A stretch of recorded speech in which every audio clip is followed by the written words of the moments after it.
PM Shri योजना के अंतर्गत उन बच्चों के लिए बेहतर विद्यालय बनेंगे, बहुत अच्छे विद्यालय बनने जा रहे हैं। अभी तो 18 अटल आवासीय विद्यालय हम बनाने जा रहे हैं, इसी सत्र में प्रारंभ करने जा रहे हैं।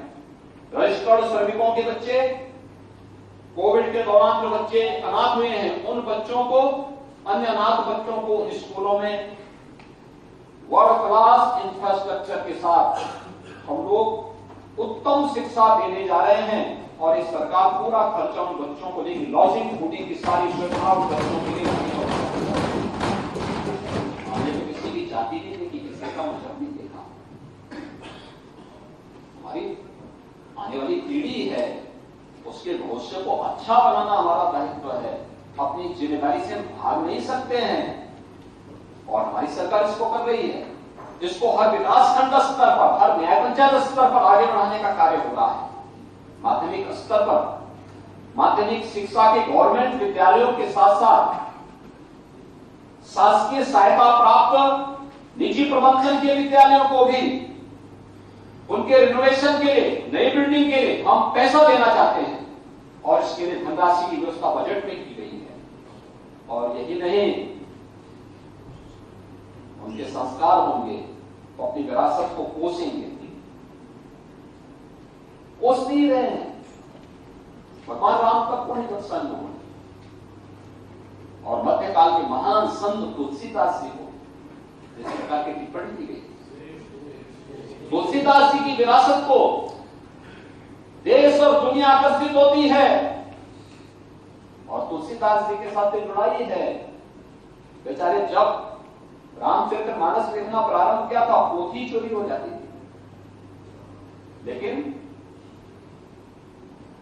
समस्या देने वाला की हस्ती कितनी भी बड़ी क्यों ना हो, जब ईश्वर की कृपा होती है ना, कुछ नहीं कर सकता कोई। महाकाव्य दे दिया रामचरितमानस के माध्यम से। रामचरितमानस मध्यकाल में भारत का मार्गदर्शन करने वाला, गुणानी की बेड़ियों से मुक्त करने वाला। उस कालखंड में उनको भी अकबर के दरबार में बुलाया गया था, उन्होंने जाने से इनकार कर दिया था। उन्होंने कहा कि भाई मेरा तो एक ही राजा है, वो राम है, राम के सिवाय किसी को मैं राजा नहीं मानता। वो महान संत ने कहा था तुलसीदास जी, तुलसीदास जी को रामचरितमानस के माध्यम से पूरे तोड़ने का जो है उसी तरह एक शादी हुई है। हाँ, वरैया में हुआ है, वरैया में हुआ। मैं अभिनंदन करूंगा उनको जिन्होंने रामचरितमानस के कार्य के माध्यम से हमारे यहाँ होता ही है हर एक जगह। अभी मुझे यद्यपि समय नहीं मिल पाता, लेकिन अभी मुझे पिछले सप्ताह एक शादी विवाह के कार्यक्रम में भाग, वहां पे समारोह में जाने का मैं अवसर मिला था। सब लोग से जब मैं पहुंचा उसी समय वरमाला का कार्यक्रम चल रहा था, ठीक वही गाना बज रहा था जो रामचरितमानस में जनकपुर में उस समय का दृश्य होता है। लोगों के मन में भाव पैदा हुआ है, ये कौन लोग हैं जो विरासत को अपमानित कर रहे हैं? ये कौन लोग हैं? और इन लोगों को पहचानने की आवश्यकता है। उत्तर प्रदेश में जिन लोगों ने राम को कोसा था, जनता ने उनको कहां पहुंचा दिया ये भी सब लोग जानते हैं। और जो लोग कहते थे परिंदा भी पर नहीं मार सकता, अयोध्या में भगवान राम का भव्य मंदिर बनाया।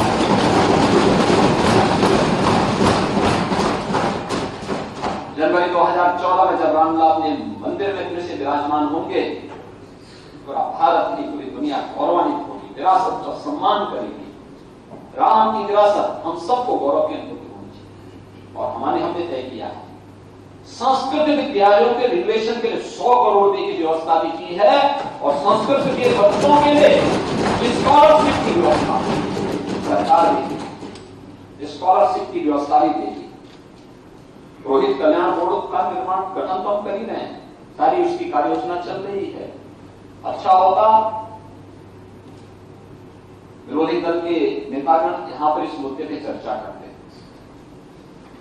लेकिन विभाग है हमने पैसे की व्यवस्था की है और पैसे की व्यवस्था के माध्यम से करें। उच्च शिक्षा के लिए पिछली बार 3 विश्वविद्यालय बनाए गए, सहारनपुर, अलीगढ़ और आजमगढ़। इस बार 3 नए विश्वविद्यालय उच्च शिक्षा में उपलब्ध कराए गए हैं, जो 3 असेवित कमिश्नरी, मां विंध्यवासिनी का धाम मिर्जापुर, मां पाटेश्वरी का धाम बेलपाटन मंडल और मुरादाबाद। इन तीनों कमिश्नरी में हम एक नया विश्वविद्यालय देने जा रहे हैं। बजट का प्रावधान इस बजट में कर दिया गया है। फार्मा के क्षेत्र में विश्वविद्यालय के समकक्ष एक नया इंस्टीट्यूट हम गठित करेंगे, जो प्रदेश के अंदर फार्मा सेक्टर की उन उपलब्धियों को लेकर के जाएगा, जो यहां पे फार्मा सेक्टर में ढेर सारी संभावनाओं का, क्योंकि सबसे बड़ा श्रम बाजार अगर यूपी है, यूपी सबसे बड़ा बाजार है, तो यूपी फार्मा का भी सबसे बड़ा हब बनेगा। और इसके लिए फार्मा पार्क के साथ साथ इन कार्यक्रमों को भी हम आगे बढ़ाने जा रहे हैं। वोकेशनल एजुकेशन में प्रधानमंत्री कौशल विकास के साथ साथ अभी टाटा टेक्नोलॉजीज लिमिटेड के साथ एक एमओयू वोकेशनल एजुकेशन ने किया है। टाटा टेक्नोलॉजीज के साथ में 5000 करोड़ रुपए से अधिक का एक प्रोजेक्ट है। न्यू एज ट्रेड्स उसमें विकसित किए जाएंगे। यूपी के नौजवानों को उन ट्रेड के साथ ट्रेनिंग दी जाएगी और जॉब की गारंटी टाटा की कंपनियां ही उन्हें दे देगी। 35,000 नौजवान हर साल वहां पर प्रशिक्षण प्राप्त करेंगे। यह काम इसी वर्ष से हम लोग आगे बढ़ाने जा रहे हैं। एमओयू पूरा हो चुका है, ये कार्य भी आगे बढ़ने जा रहे हैं, जिसमें 88% शेयर टाटा की कंपनियां देंगी और 12% मात्र राज्य सरकार को देना है। 10 वर्षों तक चलेगा। 10 वर्षों तक प्रदेश के अंदर इन 150 आईटीआई के माध्यम से ही हम लोग 3.5 लाख नौजवानों को स्किल डेवलपमेंट के साथ साथ उन्हें जॉब की गारंटी के उसके माध्यम से दे पाएंगे और उस तरफ पर शेष अन्य आईटीआई को भी आगे विकसित करने का काम करेंगे। टेक्निकल एजुकेशन में भी न्यू एज कोर्सेज को हम लाने का प्रयास कर रहे हैं, जो टेक्नोलॉजीज का है। नए इनोवेशन के लिए हम लोगों ने अपनी कार्रवाई को आगे बढ़ाने की कार्रवाई की है। बहुत सारी चीजों को हम उसके साथ आगे बढ़ाने का उन कार्यक्रमों को आगे बढ़ाने का काम कर रहे हैं। ये लगातार ये कार्यक्रम हमारे जहां आगे बढ़ाने के कार्य चल रहे हैं, ये टेक्निकल एजुकेशन में चल रहा है, उच्च शिक्षा में बेहतर कार्य हुआ है। महोदय, दूसरा सेक्टर है स्वास्थ्य के सेक्टर में भी हम लोगों ने प्रदेश के अंदर अच्छी प्रगति की है। उत्तर प्रदेश ने अच्छी प्रोग्रेस इस दिशा में की है और ये प्रोग्रेस किस हद तक की प्रोग्रेस है?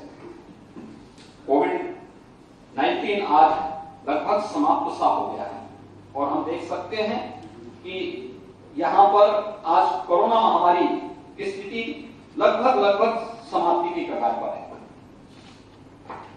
प्रदेश के अंदर समाजवादी पार्टी सरकार ने क्या दी? जननी सुरक्षा योजना में 75 करोड़ रुपए की घोटाला की। उस समय न्यूज क्लिपिंग हुआ करती थी। Advance life support ambulance, ALS आज प्रदेश के अंदर 500 काम कर रही है, लेकिन 2017 के पहले भारत सरकार सपोर्ट करना चाहती थी, फ्री में देना चाहती थी उत्तर प्रदेश को। समाजवादी पार्टी की सरकार ने उसे लेने से इनकार कर दिया। आप सोचिए, लाखों लोगों की जान बची है इन लाइफ सपोर्ट एम्बुलेंसेस के माध्यम से। कोरोना काल खंड में ये नया जीवन दान दे रही थी, लेकिन समाजवादी पार्टी को इसकी चिंता नहीं। आयुष्मान भारत योजना का शुभारंभ समाजवादी पार्टी की सरकार ने नहीं किया। महोदय, आज 6 करोड़ से अधिक लोग उत्तर प्रदेश के अंदर आयुष्मान भारत के साथ जुड़े हुए हैं और शेष उत्तर प्रदेश सरकार मुख्यमंत्री जन आरोग्य योजना के माध्यम से उन्हें कवर कर रही। 10 करोड़ लोगों को हम लोग आयुष्मान भारत योजना में 5 लाख, लेकिन इससे पहले सुविधा नहीं थी। राष्ट्रीय कर्मचारियों के लिए कैशलेस उपचार की सुविधा 2017 के पहले नहीं थी। आज इस सुविधा हम लोगों ने उपलब्ध कराई है। बजट में भी इसकी व्यवस्था की गई है।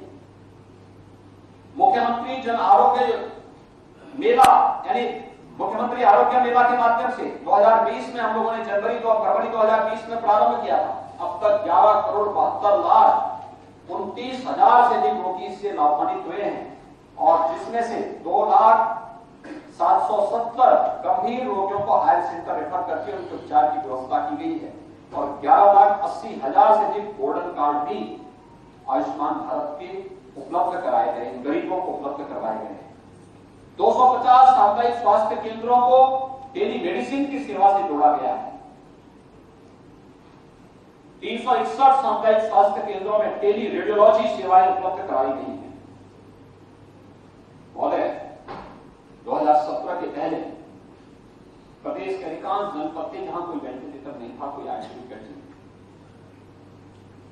कोरोना में 2020 में जब इसकी समीक्षा हम कर रहे थे तब भी 36 जनपद ऐसे थे। आज उत्तर प्रदेश के सभी 75 जनपदों में यह सुविधा उपलब्ध है और संचारी रोग, इंसेफ्लाइटिस, डेंगू, मलेरिया, चिकनगुनिया, कालाजार, ये सब बीमारियां असमय बच्चों को निकलती थी।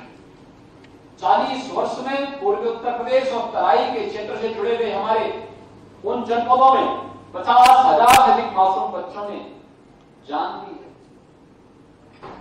समाजवादी पार्टी 4 बार प्रदेश के अंदर सत्ता में थी, कभी इस मुद्दे को गंभीरता से नहीं लिया, कभी नहीं लिया। फ्री दवा जो मिल रही है आज भी, वह माननीय श्री कल्याण सिंह जी जब चीफ मिनिस्टर थे 1997 में, तब मेरे प्रस्ताव पर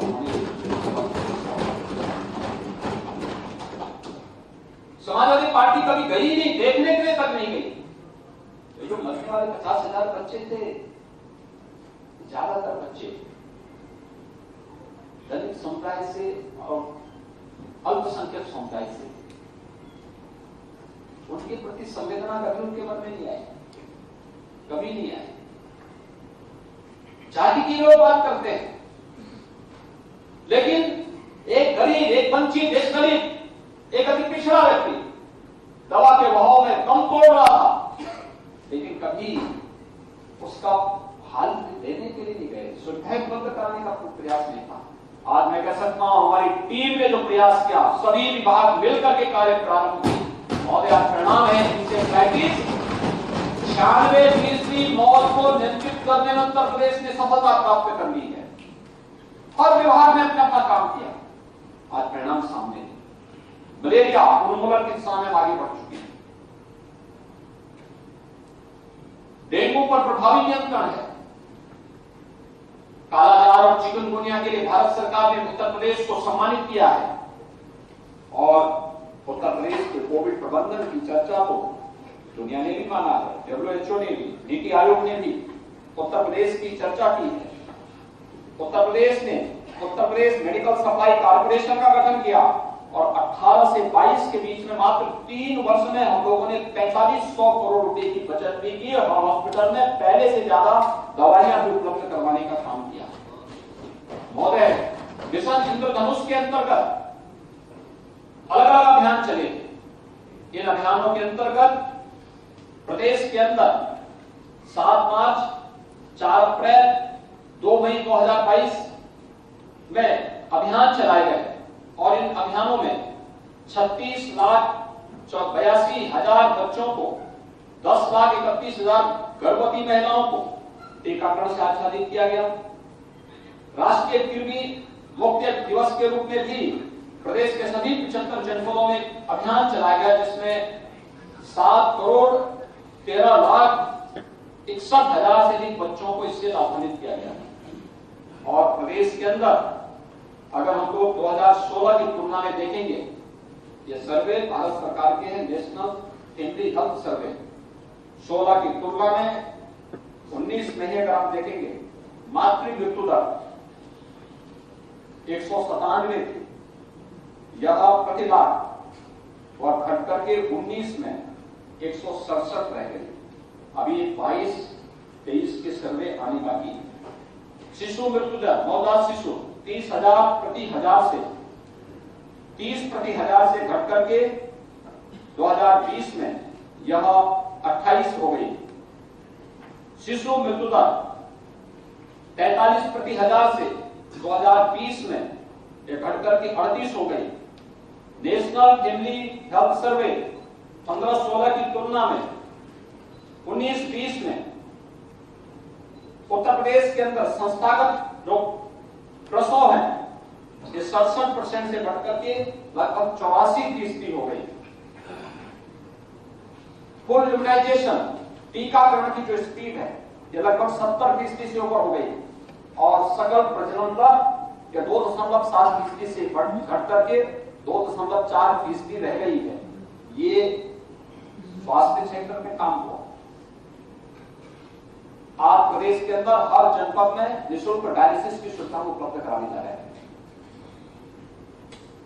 प्रदेश के अंदर अन्य तमाम कार्यक्रम चल रहे हैं जिसमें इस बजट में भी प्रावधान किया गया है, जिसमें मातृ वंदना योजना के लिए भी पैसे की व्यवस्था की गई है। प्रधानमंत्री आत्मनिर्भर स्वस्थ भारत योजना के अंतर्गत भी 418 करोड़ रुपए की व्यवस्था की गई है। पंडित दीनदयाल उपाध्याय राज्य कर्मचारी कैशलेस चिकित्सा योजना के अंतर्गत 150 करोड़ रुपए की व्यवस्था की गई है। पीएससी और सीएससी के उनकी रिनोवेशन के लिए भी व्यवस्था की गई है। सपा सरकार में मेडिकल कॉलेज में सीटें भी दी जाती थी, एक भी एम्स नहीं था। एमबीबीएस की सीटें केवल 1990 थी। आज प्रदेश के अंदर 1 डिस्ट्रिक्ट 1 मेडिकल कॉलेज की तरफ हम बढ़ चुके हैं। रायबरेली और गोरखपुर में एम्स का संचालन हो चुका है। एमबीबीएस की सीट बढ़कर के 1990 से बढ़कर के अब हमारे पास 3828 और निजी क्षेत्र में अगर एमबीबीएस की सीटों को हम जोड़ दें तो ये 2550 बढ़कर के 4700 हो गई है। यानी प्रदेश के अंदर आज कुल एमबीबीएस की सीटें हमारे पास 1990 से बढ़कर के अब ये हो चुकी हैं 8528 सीटें आज उत्तर प्रदेश के अंदर उपलब्ध हैं। इसके अलावा पीजी की सीटें 741 से बढ़कर के 1441 और निजी क्षेत्र के मेडिकल कॉलेजेस को अगर हम देखेंगे तो ये 2868 सीटें आज के दिन पर प्रदेश के अंदर बढ़ चुकी हैं। महोदय, प्रदेश के अंदर हम लोग अलग अलग सेक्टर में जो काम कर रहे हैं 35 वर्षों से 35 एएनएम सेंटर थे जो बंद हो चुके थे, उन्हें फिर से चालू किया गया है। 300 संस्थाओं में नर्सिंग और पैरामेडिकल का पाठ्यक्रम प्रारंभ हो सके इसके लिए कार्यक्रम चल रहे हैं। प्रदेश के अंदर आज के दिन पे पीडियाट्रिक आईसीयू छोटे बच्चों के लिए जो आईसीयू बनते हैं उसकी संख्या 150 से बढ़ा करके आज 6700 यह प्रदेश के अंदर किया गया है। लगातार प्रदेश में और बजट की व्यवस्था अगर आप देखेंगे तो 16-17 में चिकित्सा शिक्षा का जो बजट था केवल 1900 करोड़ के आसपास था, जो आज हम लोग बढ़ा करके लगभग 10,000 करोड़ रुपए तक पहुंच रहा है। प्रदेश के अंदर देख सकते हैं जिसके माध्यम से प्रदेश आज प्रदेश के अंदर आयुष विश्वविद्यालय करता है और संजय अटल जी के नाम पर लखनऊ में मेडिकल यूनिवर्सिटी का भी निर्माण युद्ध स्तर पर चल रहा है। उसने अपने एप्लीकेशन की कार्रवाई को आगे बढ़ा दिया है। प्रदेश के अंदर महिला और बाल विकास विभाग में आप सब देख सकते हैं कि महिला और बाल विकास विभाग में यानी बच्चों के लिए और गर्भवती महिलाओं के लिए पोषाहार शराब का एक ठेकेदार हाउस संचालित करता था। आप अनुमान कर सकते हैं क्या स्थिति थी। वो शराब की सप्लाई करेगा या बच्चों नवजात शिशुओं और महिलाओं के लिए पोषाहार को सप्लाई करेगा। सरकार आई, हम लोगों ने उससे समाप्त करके आज महिला स्वयंसेवी समूह प्रदेश के अंदर इसका संचालन कर रहे हैं और अधिकतर जनपदों में उनके प्लांट बन चुके हैं। जो ऐच्छिक उसमें दी जाती है आज वह व्यवस्थित तरीके से उसकी क्वालिटी कंट्रोल करने के लिए थर्ड पार्टी रखी गई है। भारत सरकार की संस्था इसका मॉनिटर कर रही है और उसके माध्यम से क्वालिटी फूड उन बच्चों को पोषाहार उपलब्ध कराया जा रहा है, गर्भवती महिलाओं को उपलब्ध करवाने का कार्य किया जा रहा है। एक मॉडल के रूप में उत्तर प्रदेश इस दिशा में आगे बढ़ा है। 1,77,218 स्मार्टफोन आंगनबाड़ी कार्यकर्तियों को उपलब्ध करवाया गया है। यह कार्य भी प्रदेश के अंदर मजबूती के साथ आगे बढ़ा है। और अच्छे परिणाम इसके आए हैं। पोषण मिशन के अंतर्गत भी उत्तर प्रदेश के अंदर काफी अच्छे परिणाम आज हम सबको देखने को मिले हैं। और इसी में अगर हम देखेंगे तो महिला कल्याण से जुड़ी हुई तमाम योजनाएं हैं। महिला और बाल विकास विभाग के माध्यम से जो कार्य वर्तमान में किए जा रहे हैं, जिसमें निराश्रित महिला पेंशन, इसमें भी काफी बड़ा अंतर आया है।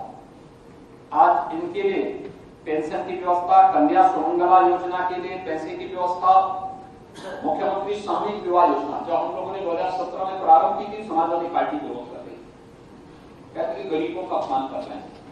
लगभग 2 लाख कन्याओं की शादी इसके माध्यम से संपन्न हो चुकी है। और गरीब की शादी में सीएम, डिप्टी सीएम और मिनिस्टर भी जाकर के कन्यादान करने में योगदान दे रहे हैं। यह दृश्य भी थोड़ा प्रदेश देख रहा है। महोदय, इसके लिए भी 600 करोड़ रुपए की व्यवस्था की गई है। प्रदेश के अंदर आज हम लोगों ने प्रदेश के अंदर जो कन्या सुमंगला योजना में 14 लाख से अधिक बेटियां इससे लाभान्वित हो रही हैं। अन्य तमाम सेक्टर है जिन पर यहाँ पे चिकित्सा सेक्टर में भी कार्य हो रहा है। चिकित्सा सेक्टर प्रदेश के अंदर आने वाले समय में यह प्रदेश के अंदर एक बड़ा सेक्टर होगा जो हेल्थ टूरिज्म के लिए भी एक नई संभावनाओं को आगे विकसित करता है। और कृषि सेक्टर में उत्तर प्रदेश देश की आबादी का एक बड़ा राज्य है। उत्तर प्रदेश के अंदर आप देखेंगे उत्तर प्रदेश की कुल जीडीपी में एग्रीकल्चर का जो योगदान है 25% से, देश की कुल कृषि योग्य भूमि में 11% भूमि उत्तर प्रदेश के अंदर है। लेकिन खाद्यान्न उत्पादन इसके माध्यम से होता है 20%। देश के लिए 20% खाद्यान्न का उत्पादन, और इसलिए फूड बास्केट के रूप में उत्तर प्रदेश जाना जाता है। सबसे उर्वरा भूमि, सबसे अच्छा जल संसाधन उत्तर प्रदेश के पास। 2015-16 में भारत सरकार उत्तर प्रदेश को 20 कृषि विज्ञान केंद्र देना चाहती थी, और 20 कृषि विज्ञान केंद्र देने के बाद उत्तर प्रदेश के किसानों को तकनीक समय पे बीज मिल सके, इसकी व्यवस्था करना चाहती थी। समाजवादी पार्टी की सरकार ने नहीं दिया। मुझे तो आश्चर्य होता था कि समाजवादी पार्टी के एक नेता जब मैं कृषि विज्ञान केंद्र बोल रहा था तो वह बोल रहे थे कृषि विज्ञान केंद्र क्या होता है। वे श्रीमान जी प्रदेश के मुख्यमंत्री रह चुके हैं, कहते हैं कृषि विज्ञान केंद्र क्या होता है, भगवानी मालिक है। कैसे चल रही थी, कैसा चल रहा था प्रदेश, ऐसे ही नहीं पेपरों में टिप्पणी निकलती थी। लेकिन महोदय, पहले सत्र के पहले किसान आत्महत्या कर रहा था, भूख से मौतें हो रही थी, किसान को उसकी फसल का उचित दाम नहीं मिल पाता था, कृषकों हेतु दूसरी मंडी से उत्पाद विक्रय के प्रावधान नहीं थे, मंडी परिसर के बाहर विक्रय पर प्रतिबंध था, और मंडी शुल्क 2% दिया जाता था किसानों से लिए, व्यापारियों से लिए। महोदय, प्रदेश के अंदर अगर हम कृषि विकास की दर को देखेंगे तो 2016-17 की तुलना में जो 2016-17 में कृषि विकास की दर स्थिर मूल्य पर 6.6 थी, आज बढ़ करके 18.2% हुआ।